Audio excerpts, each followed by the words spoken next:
سلام بچه‌ها، من برگشتم با یه ویدیوی دیگه. توی ویدیوی قبلی بهتون گفتم که من 10 سال کارم فیلمبرداری عکاسیه و تازه 8 ماه هم است که مهاجرت کردم به دبی و از راه و روش مهاجرت کردن بهتون گفتم که به چه شکلی میتونید مهاجرت بکنید و قصدم کلا از زدن این چنل این بودش که بخوام تجربیاتمو انتقال بدم توی بحث فیلمبرداری، عکاسی، ادیت، ایده پردازی، سناریو نویسی و خب اون تجربیاتی که از اول مهاجرت به قولی به دست آوردم تا الانی که 8 ماه داره از مهاجرت من به دبی میگذره و به یک نقطه‌ای رسیدم که بعد از 10 سال تونستم بیام جلوی دوربین خودم و برای خودم بخوام ویدیو یوتیوب ضبط بکنم. روزهای اولی که من اومدم خب خیلی منو ترسونده بودن از هزینه‌های بالای دبی، هزینه خورد و خوراک، هزینه رفت و آمد. همش من این استرس رو داشتم. الان با این مبلغ پولی که من جمع کردم از ایران و میخوام بیام الان توی دبی به قولی زندگی بکنم، آیا میتونم نمیتونم؟ اصلا همه چی برام گنگ بود. من اومدم روزهای اول یک هفته هتل گرفتم،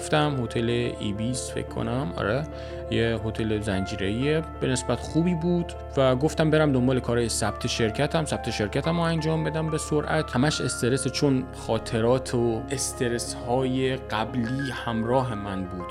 من به خاطر داستان‌هایی که نتونستم برم آلمان، به خاطر داستان‌هایی که نتونستم برم کانادا و تازه پام باز شده بود به دبی، استرس اینو داشتم که خب ثبت شرکتمو بتونم به نحو احسن انجام بدم و جا پام سفت بشه. با این استرس ها به قولی من شروع کردم، رفتم دنبال کارهای ثبت شرکتم. توی هفته‌های اول تونستم به خوبی و خوشی ثبت شرکتمو انجام بدم. تقریبا یه چیزی هولوش 21,000 درهم هزینه ثبت شرکت من شد.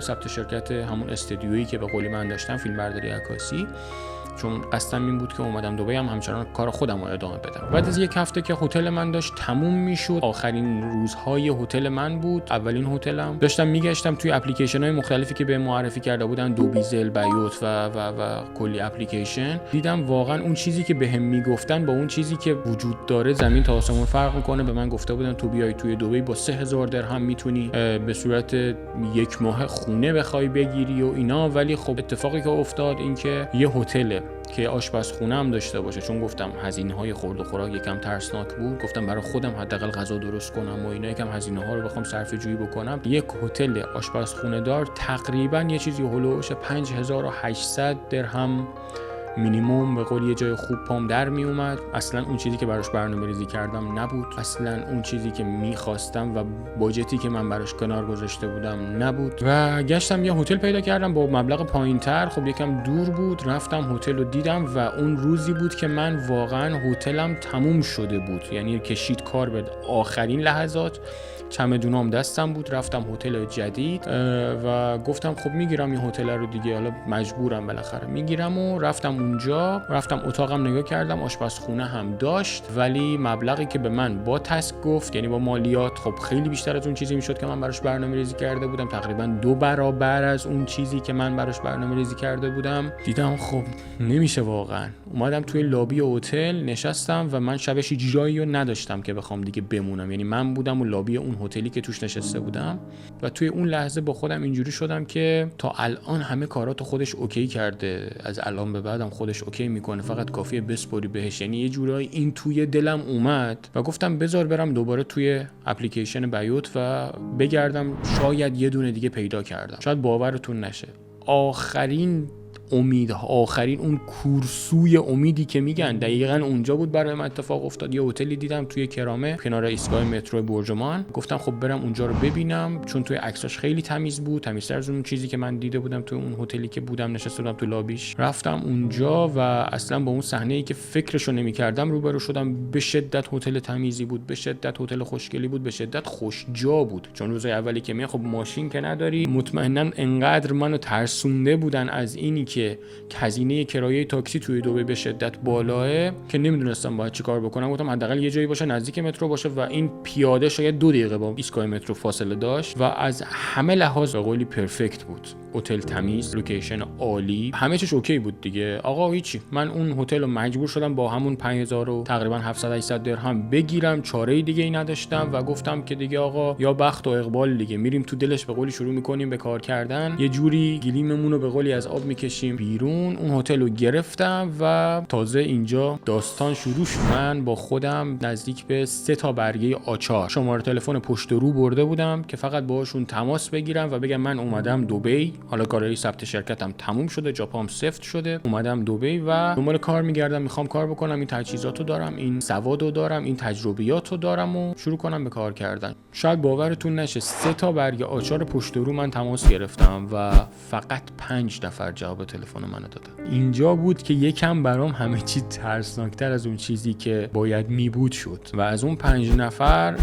فقط 2 نفر اومدن به دیدن من و تونستم باهاشون قرار حضوری بذارم. یک نفرشون که رفتم و یک اصلا خیلی ناامید شدم، دلش کن نمیخوام راجعش حرف بزنم. و نفر بعدی آقا سید بود که میگم از اینجا که خدا همه چی رو برای خودش میچینه، این همه آدم تماس بگیری، این همه آدم بالا پایین کنی و تهش برسی به نقطه‌ای که یک فردی رو پیدا بکنی که بشه اسای زندگی. واقعا من زندگیمو توی دبی تو این 8 ماه به قولی مدیون این آدم هستم. آقا سید رو دیدم، باهاش صحبت کردم، بهش گفتم من اینجوری داستانم، این تجربیاتو دارم، این تجهیزاتو دارم و اومدم اینجا میخوام تیم را بندازم، کار بکنم، به قولی کارمو گسترش بدم. آقا سیدم دقیقاً توی همین فکرها بود و دیدیم خب لینک خوبی با هم دیگه داریم، شروع کردیم به کار کردن جوری که من کاملا متوجه استرس ها از سمت به قول سید میشدم و اینجوری بودش که خب نکنه مثلا 2 روز بخوای کار کنی و دیگه نخوای کار بکنی، برید دنبال یه شغل دیگه. و خیالش راحت کردم، گفتم حالا من 10 ساله که کارم همین بوده و کارم همینم هست، چون با عشق و علاقه واقعا کارم رو دارم دنبال میکنم و چیزی نیستش که صرفا به خاطر درآمدش بخوام انجام بدم. اگر بحث درآمدی بود خب خیلی کارهای دیگه من میتونستم انجام بدم، ولی بحث علاقه بود. گذشت و ما شروع کردیم پیج ام مدیا رو زدن، پیج رو شروع کردیم به کار کردن، ویدیو گرفتیم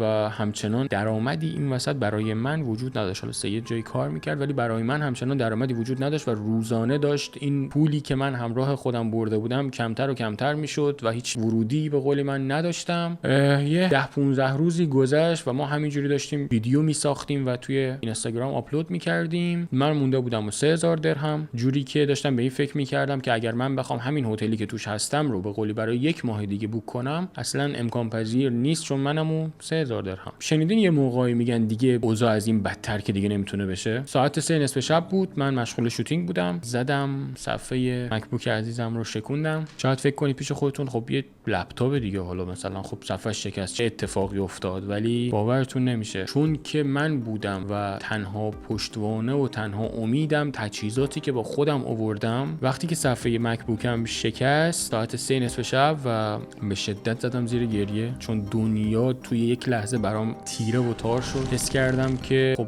من دارم کار و زندگی مقدس میدم، یعنی یک ناامیدی داشت به سراغم میومد ساعت 3 نصف شب که اصلا فکرش هم نمی‌کنی. لپتاپ شکست، لپتاپی که من باهاش ادیت می‌کردم، باهاش نمونه کار نشون مشتری میدادم. خیلی یعنی اون چند ساعت انقدر برای من سخت گذشت که اصلا باورش نمی‌کنید. صبح شد زنگ زدن برای تعمیر لپتاپ، گفتن که هزینه صفحه لپتاپت میشه 2400 درهم و من 3000 درهم بیشتر نداشت. مجبور شدم برم لپتاپ بدم تعمیر، وسیله کارم بود دیگه، به قول میگن عصای دستم بود دیگه. دادم به تعمیر و 600 درهم برای من موند و 15 روز از هتلم مونده بود. فقط تنها چیزی رو که میدونستم این بودش که من هر کاری میتونم بکنم بجز پاپس کشیدن. یعنی این برای من به قولی یه میخ گنده‌ای بود که کوبیده شده بود که آقا تو هر کاری الان میتونی انجام بدی ولی راه برگشت نداری. شروع کردیم همچنان، یعنی ادامه دادیم همچنان به ویدیو ساختن تا اولین مشتریمون رو تونستیم بگیریم. به قولی شد اولین درآمد که من حالا عکسش هم گرفتم میذارم، شد اولین درآمد من توی دبی، ولی خب باز هم کم بود، نمیرسید به اون مبلغی که من بخوام هتلم رو همچنان ادامه بدم به گرفتنش. و گشتم یک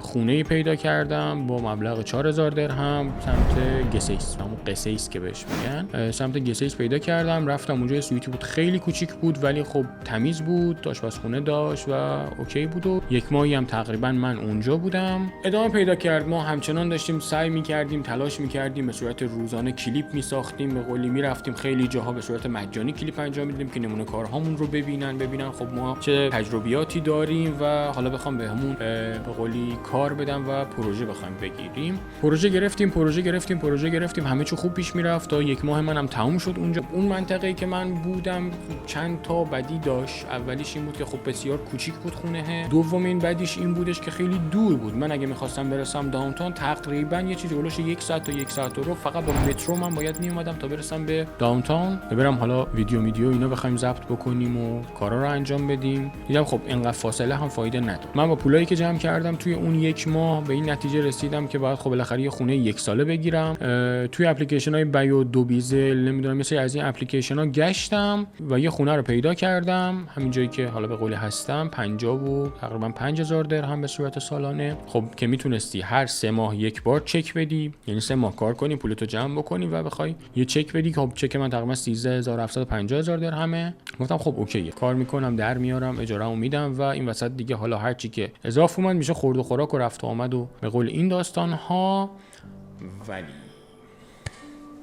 کسی به من نگفته بود از هزینه‌های پنهانی که شما موقع اجاره کردن خونه توی دبی داری. یعنی فکر می‌کنم من اولین نفری هستم که توی یوتیوب نشستم و دارم راجع به هزینه‌های پنهان اجاره کردن خونه توی دبی به خدا صحبت می‌کنم. شما یه مبلغی می‌بینی توی اپلیکیشن مثلا بیوت دوبیزل میگه خونه سالی 55000 درهم، تقسیم می‌کنی به 12 میشه خب تقریبا ماهی 4000 خوردی، میگه خب 3 ماهش میشه مثلا 12000 خوردی 13000 تا. خب اوکی دیگه، حالا کار می‌کنم میدم دیگه. ولی شما زمانی که میخوای خونه بگیری توی دبی اینجوری نیستش که مثل خونه های ایران یه پول رهنی داشته باشی، یه پول اجاره‌ای داشته باشی و اینا. نه، کلا اجاره است به صورت ماهانه. ولی اون اول کار به قولی از شما هزینه‌های دیپوزیت میگیرن. دیپوزیت یک پولیه که خب دولت پیش خودش نگه میداره، مثل دیپوزیت آب و برق، دیپوزیت چیلر، دیپوزیت گاز و خب اینها برای من یه چیزی تقریبا نزدیک به 7000 درهم تقریبی خرج برد با هزینه کمیسیونی که این وسط 2.5% هزینه کمیسیون اون ایجنتی بود که حالا این خونه رو به قولی برای من اوکی کرد. هزینه‌های اپلیکیشن فی و نمیدونم اصلا یه سری هزینه‌های این وسط در اومد که اصلا من هیچ برنامه‌ریزی براش نداشتم. من میگم نزدیک 7000 درهم این هزینه‌ها شد و باز هم اینا خارج از اون برنامه‌های زندگی من بود. ولی دیگه دلو سپرده بودم به دریا دیگه. گفتم یا میشه یا باید بشه، هیچ راه دیگه‌ای وجود نداره و خدا رو شکر شد. ما کار گرفتیم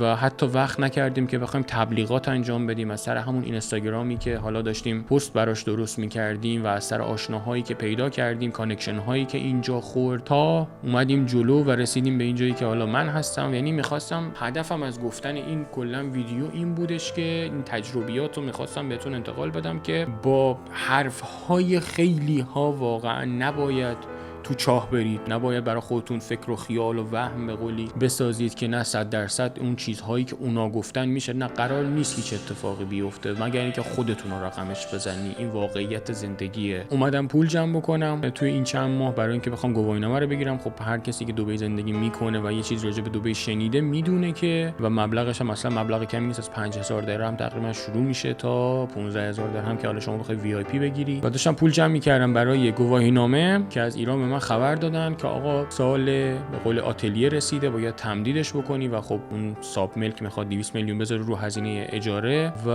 مجبور شدم دوباره یه پولی بزنم برای ایران و من همچنان نتونستم گواهینامه بگیرم تا این تاریخ به قولی امروز 8 سپتامبر 2025 نتونستم تا این لحظه بگیرم و حالا این ماه که ماه ششمی هستش که من توی این خونه هستم انشالله که این چکه بره بعدش میرم برای گرفتن گواهینامه که بعد یه ولاگ راجع به گرفتن گواهینامه و چه جوریه و چه راههایی داره و اینا براتون ضبط بکنم. و همچنان یادم نرفته یه ویدیو راجع به هدف گذاری 100% داریم، اون رو هم میگیرم و آپلود میکنم. لایک، کامنت، سابسکرایب یادتون نره. هر چیزی که حس میکنید من میتونم بهتون انتقال بدم از تجربیاتم توی زمینه کاری، خوشحال میشم برام کامنت کنید. تا ویدیوی بعدی.